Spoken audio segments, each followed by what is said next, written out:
Estendendo o nosso código apresentado anteriormente, nós podemos incluir outras funcionalidades.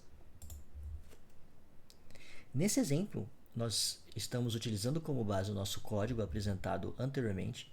No entanto, o que vocês podem observar é que, inicialmente na estrutura HTML, nós incluímos um elemento UL, que seria um container dentro da nossa aplicação, e nós recuperamos esse UL na estrutura DOM na primeira linha do nosso código JavaScript. E vocês podem observar que nós incrementamos a nossa funcionalidade JavaScript na resposta, no tratamento da resposta recebida pela requisição HTTP. Ao executar esse código, ao clicar no botão dessa nossa estrutura HTML, seria realizada a mesma requisição HTTP que nós configuramos anteriormente.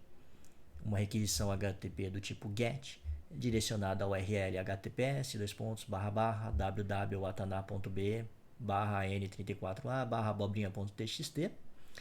E essa requisição ela também seria uma requisição utilizando a flag assíncrona do XML HTTP request. Em seguida, seria realizada a requisição HTTP, chamando o método send, do objeto XML HTTP request. E uma vez que essa requisição fosse concluída, seguindo a mesma estrutura de código que nós fizemos anteriormente, quando o estado, o red state, fosse igual a 4, a requisição terminou, e o status fosse 200, a requisição teve um sucesso, foi bem sucedida, seria executado o nosso trecho de código definido a seguir. Nesse nosso trecho de código, o que vocês podem observar é que nós utilizamos na primeira linha dele, o atributo response text, que é um atributo que armazena o conteúdo da resposta, o conteúdo do nosso arquivo abobrinha.txt conforme armazenado no servidor.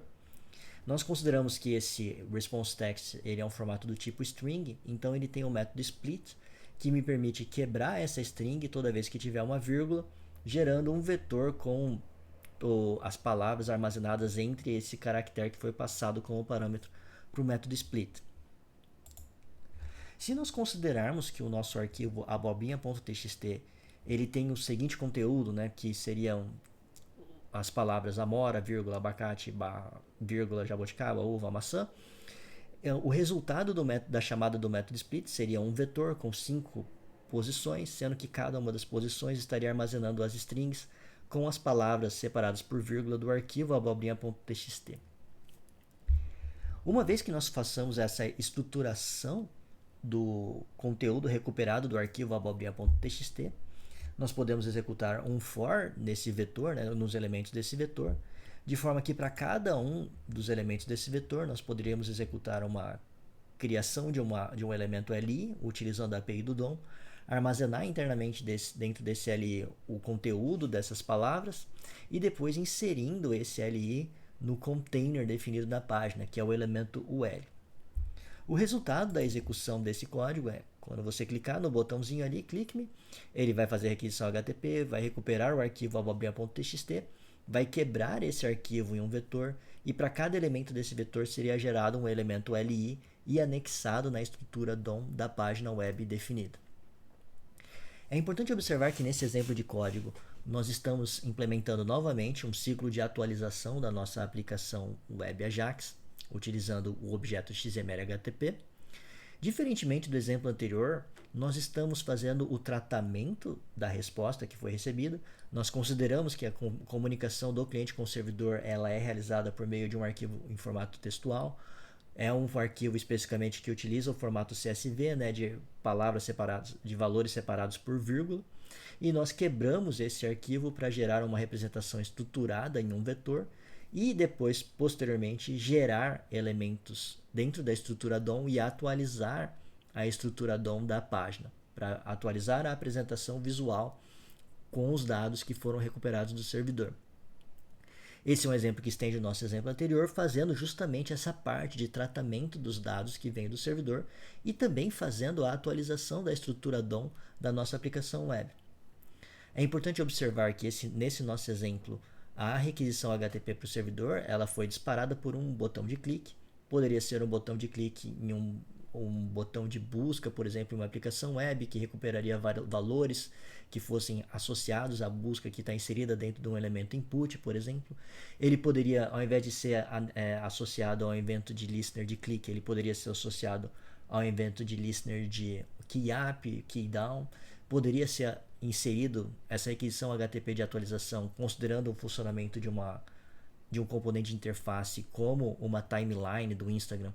Ele poderia ser inserido dentro de uma chamada de setInterval do JavaScript, que de tempos em tempos realizaria uma requisição HTTP direcionada para o servidor, procurando por novas atualizações da timeline ou de qualquer componente de interface que estivesse sendo implementado no nosso front-end.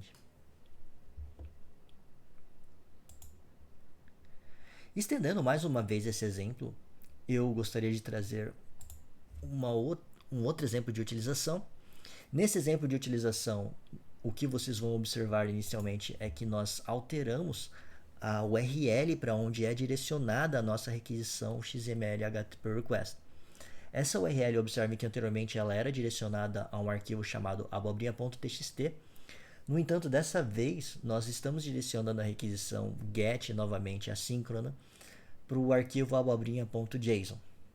Esse arquivo abobrinha.json, se vocês acessarem ele no navegador web de vocês, vocês vão observar que ele tem a seguinte apresentação, que ele trata-se de um arquivo em formato JSON. O formato JSON, vocês podem observar que ele é um formato bastante parecido com o formato de definição de objetos na linguagem JavaScript, que nós vimos na aula passada com a revisão de JavaScript e com o uso de ES6.